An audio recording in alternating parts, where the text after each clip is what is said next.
പാറ്റകൾ വന്നാൽ രാഷ്ട്രീയപരമായി ബാധിക്കുന്നത് ആരെയൊക്കെയാണ്? അതറിയണമെങ്കിൽ ഇപ്പോൾ പാറ്റകളെ പിന്തുണയ്ക്കുന്നത് ആരെല്ലാമാണെന്ന് തിരിച്ചറിയണം. സെലക്റ്റീവായ സമരങ്ങൾ നടത്തി പേരെടുത്ത കോക്രോച്ച് ജനതാ പാർട്ടിയിൽ ഏതൊക്കെ തരം ആളുകൾ ഉണ്ടായിരുന്നു എന്നത് ദില്ലിയിൽ നടന്ന സമരം വ്യക്തമാക്കി. പറയാൻ അറയ്ക്കുന്ന തെറികളും ലൈംഗിക ചുവയുള്ള ഭാഷയും ആംഗ്യങ്ങളും കൊണ്ട് ഏറെ മുമ്പിൽ നിന്നത് പെൺകുട്ടികൾ തന്നെയായിരുന്നു. കൂടാതെ ഇതിൽ പങ്കെടുത്തവരിൽ 2850 പേർ സ്ഥിരം കുറ്റവാളികളും പോക്സോ കേസിലടക്കം പ്രതികളുമാണ് എന്നുള്ളതും ഞെട്ടിപ്പിക്കുന്ന വാർത്തയാണ്. ഇവരെയൊക്കെയാണോ CJPയുടെ പാർട്ടിയുടെ ധീരവീര നായകന്മാർ? പ്രതിപക്ഷ പാർട്ടികളും അന്തർദേശീയ മാധ്യമങ്ങളും കേരളത്തിലെ പ്രബുദ്ധതയും പാറ്റകളോടൊപ്പം നിന്നുകൊണ്ട് പേപ്പർ ചോർച്ചയെ വൈകാരിക വിഷയമാക്കി കത്തിച്ചു നിർത്തിയിരുന്നു. എന്നാൽ ധർമ്മേന്ദ്ര പ്രധാന്റെ രാജിയോടെ സമരം അപ്പാടെ കെട്ടടങ്ങിയത് CJPക്ക് വലിയ ഒരു തിരിച്ചടിയായിരുന്നു. അനേക ലക്ഷം വിദ്യാർത്ഥികളെ ദുരിതത്തിലാക്കിയ നീറ്റ് പേപ്പർ ചോർച്ചയോടനുബന്ധിച്ച് നടന്ന പ്രതിഷേധത്തിൽ രാജ്യം ഒപ്പം നിൽക്കുക തന്നെ ചെയ്തു. കുട്ടികളുടെ ഭാവി നിർമ്മിക്കേണ്ട അധ്യാപകരാണ് ചോർച്ചയുടെ കാരണക്കാർ എന്നത് തികച്ചും ആശ്വാസകരമായ കാര്യമല്ല.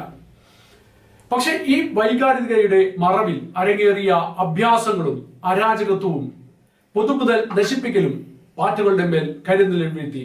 ദേശീയ മാധ്യമങ്ങൾ ഇത് നിരന്തരമായി ചർച്ച ചെയ്തു. പാറ്റകൾ തങ്ങളോടൊപ്പം നിന്ന മാധ്യമങ്ങളെ പണം വാരിയെറിഞ്ഞ് കൂടെ നിർത്തി. എതിർത്തവരെ ഗോദി മീഡിയ എന്ന് വിളിച്ചു.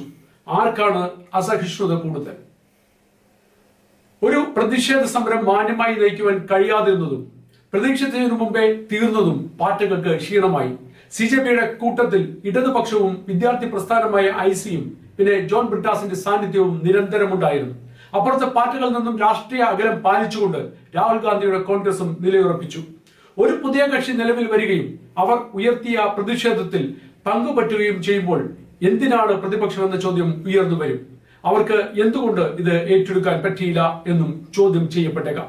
പക്ഷെ ഇപ്പോൾ കോൺഗ്രസ് അടക്കമുള്ള പ്രതിപക്ഷം ഭരിക്കുന്ന പഞ്ചാബ്, കർണാടക എന്നീ സംസ്ഥാനങ്ങളിലും മുൻ നാളുകളിൽ കേന്ദ്രഭരണത്തിൽ കോൺഗ്രസ് ഉണ്ടായിരുന്ന സമയത്തും നടന്ന ചോദ്യപേപ്പർ ചോർച്ചകൾ ഉദാഹരിക്കപ്പെടുമെന്നും ചർച്ച ചെയ്യപ്പെടുമെന്നും കരുതിയാവാം പ്രതിപക്ഷം അതിന് മുതിരാതിരുന്നത്. ഇടതുപക്ഷത്തിന്റെയും ആപ്പിന്റെയും കോൺഗ്രസിന്റെയും പ്രവർത്തകർ ജന്തർ മന്ദറിൽ നടന്ന പ്രതിഷേധത്തിലേക്ക് എത്തിയെന്ന് ഉറപ്പാണ്.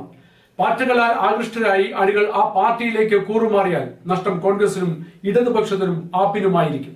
ആപ്പിന്റെ ജൂനിയേഴ്സ് എന്ന് വിളിക്കുന്ന കോക്രോച്ച് ജനതാ പാർട്ടിയുടെ നേതാക്കൾക്ക് നാളെ ഒരു അധികാരമോഹം ഉണ്ടായാൽ അവർ തിരിച്ച് ആപ്പിലേക്ക് പോകണമെന്നില്ല. രാഷ്ട്രീയപരമായി വിലയിരുത്തുന്നത് BJPയുടെ വോട്ടുകൾ പാർട്ടികളിലേക്ക് മറിയാൻ സാധ്യത കുറവാണ് എന്നതാണ്.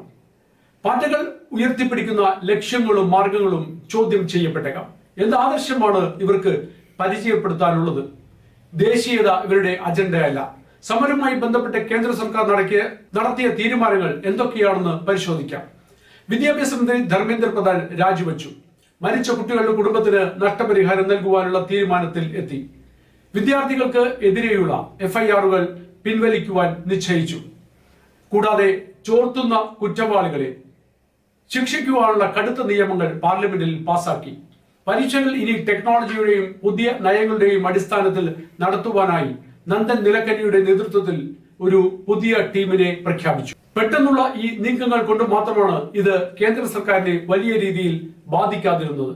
കലാപകാരിയുടെ ലക്ഷ്യം മറ്റൊന്നായിരുന്നു. ഇതിൽ നിന്ന് ലഭിച്ച തിരിച്ചറിവ് പാർട്ടിയെ കൂടുതൽ ഊർജ്ജസ്വലമാക്കേണ്ടതാണ്. എന്നാൽ പുതിയ രാഷ്ട്രീയ പാർട്ടി, അതും കോൺഗ്രസിന്റെയും ഇടതുപക്ഷത്തിന്റെയും സ്വഭാവ ഗുണങ്ങളുള്ള പാർട്ടി നിലവിൽ വരുമ്പോൾ അണികളുടെ ഒഴുക്ക് എവിടെ നിന്നാകും എന്ന് ഊഹിക്കാവുന്നതേയുള്ളൂ. പ്രതിഷേധ നാടകങ്ങൾ കൊണ്ട് മാത്രം ഒരു വലിയ ജനതയെ കുറെ നാൾ പിടിച്ചു നിർത്താൻ സാധിക്കില്ല. അതുകൊണ്ട് തന്നെ വരാൻ പോകുന്ന നാളുകൾ പ്രതിപക്ഷത്തിന് നിർണായകമാകും.